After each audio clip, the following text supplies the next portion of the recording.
Welcome back, guys. I trust you've been staying safe. Now, what you just saw is a riot that happened at the Benson Idahosa University in Nigeria, West Africa. And this riot was triggered by the students because they were very angry and bitter at the university authorities because it's alleged that one of their own, a final year computer science student, lost his life after he slumped whilst playing football, and according to reports out there, it's alleged that the university authorities were also negligent in attending to the medical emergency, thereby to an extent adding to the possibility that he was not going to survive the ordeal and as such lost his life. These students took to rioting as a way to express their pain and dissatisfaction against the school for what had happened. But there are more issues to this. This is a true crime story that is going to try to analyze this situation since it's not the first. It's one of many that is happening across some schools, especially here in Africa, and the final situation mostly is either there's a suit or the school will deny or compensate the parents or whatever it is. But we are going to zoom into this case per the alleged facts out there or per the alleged information out there and see what is what. If you are ready for this true crime story, just buckle up and let's go. Now, before we get into the story, kindly support our campaign against femicide by going to the comments section and typing "say no to femicide" or "please stop the femicide" or hashtag "say no to femicide" to help our campaign against femicide. Additionally, kindly subscribe to our channel if you have not yet done so. Our analytics tell us that most of our viewers are actually not subscribed to our channel. Please subscribe to the channel because it helps us so much. Now to the story at hand. The Benson Idahosa University is one of the top universities in Nigeria, West Africa. It is one of the universities that most students seek to gain admission to, but unfortunately, they are in the news this time for all the wrong reasons, because a final year student has lost his life, and it is being suspected that it could be due to the negligence of some officials of the school. Per the reports out there, this student in question is Bruno Chigozie, and before I proceed any further, I would extend my condolences to his family and all loved ones, and also wish him a peaceful rest despite the circumstances under which he allegedly left this earth. Now, according to the reports out there, everything started when Chigozie was playing football with his colleagues, and then he collapsed on campus. Now, at this point, Chigozie was allegedly rushed to the medical facility on campus. So this was the school's own medical facility. And it's been alleged that when they got there, the doctor was panicking because he wasn't sure of the line of action to take medically to react to this situation. Now, I'll start my analysis from here. If this is true, then it begs the question, what sort of doctor or what sort of medical official had the school employed to man that medical facility? Because as a school, it goes without saying that once the students come to the school premises for academic education, your responsibility is not just with regards to they being given academic education, but you are also partly responsible to an extent with regards to their health and safety whilst on the school's premises. So, if you are providing for security and medical facilities, you are supposed to ensure that you have qualified staff at post. There is no confirmation that this medical staff was unqualified, but it's just an analysis I'm putting across because of the allegation out there that this medical staff was panicking, because I'm expecting that if you are truly a qualified professional, then you would also have the backbone to face such situations, and as such, you wouldn't have to panic. The report goes on further to say that this panicking was partly or could have partly been due to the fact that the medical facility itself on campus was not well resourced to handle such situations.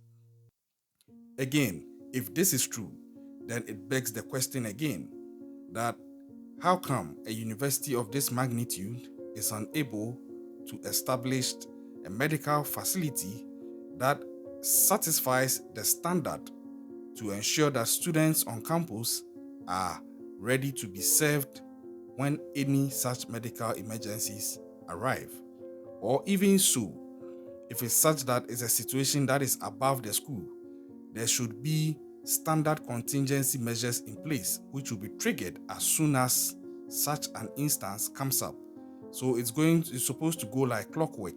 If it's something within our domain, we handle it as a school medical team. We make sure the child is okay. If it's something that is beyond us, quickly we know that we are triggering this situation. A, B, C, D, it goes to E, F, G, H, and the student is good to go. That is the standard I am expecting, because trust you me, these students who are rioting are not even relatives of this student who has passed. They are friends and colleagues of his. So if this is the extent to which they express their pain, wait till you feel the pain that the parents of these students are feeling, because it's also even been alleged that Bruno Chigozie is the only child of his parents. This is the second story I'm covering about an only child of some parents being lost at a school in Nigeria. I have another one in my playlist. You can check it out. And again, that one also seemed, per the alleged reports out there, that it was a likely case of negligence on the part of the school, as is seemingly playing out here per the allegations out there. So the report continues that at this point, when the students who rushed him to the medical facility realized that this doctor is unable to do anything, they therefore decided that it would be best to convey him to a nearby health facility. That, of course, would be a full-fledged facility and can support whatever situation Chigozie was going through. Now, mind you, this is an urgent medical situation. It's an emergency, a medical emergency. And what I know, per my layman thinking, is that when it comes to emergencies, especially medical emergencies, it is a race against time.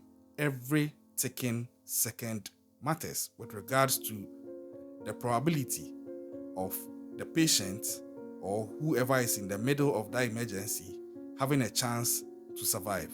It's a race for life. It's a race against time. So any time wasted could end up adding to the probability of non-survival of this person at the center of the emergency.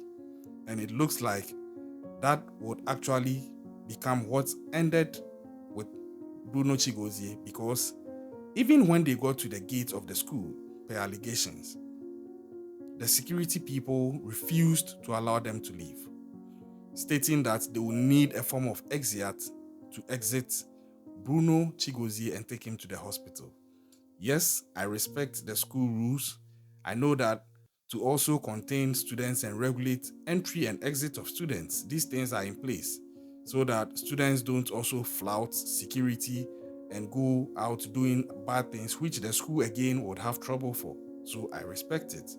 But I'm also expecting that there should be standard practices in place that should also go like clockwork with regards to medical emergencies per security, such that there should be exceptions to these school rules, and these exceptions should also have outlined steps and procedures that should be followed in case a student is caught up in a medical emergency and readily an exit cannot be given. What do we do? Are we going to still wait and be a stifler and say that, oh, we are waiting for the exit, no exit, no exit? Or we treat the medical emergency as such and give it the immediate attention it needs by allowing the students to go pending whatever arrangements are in place. Per the reports out there, this is not what happened. So there was another delay at the gate until eventually, after some time, the students were allowed to exit with Chigozie. From this point, when they got to the medical facility, it was alleged that the medical facility just confirmed that Bruno Chigozie had actually died on arrival. So he was dead upon arrival.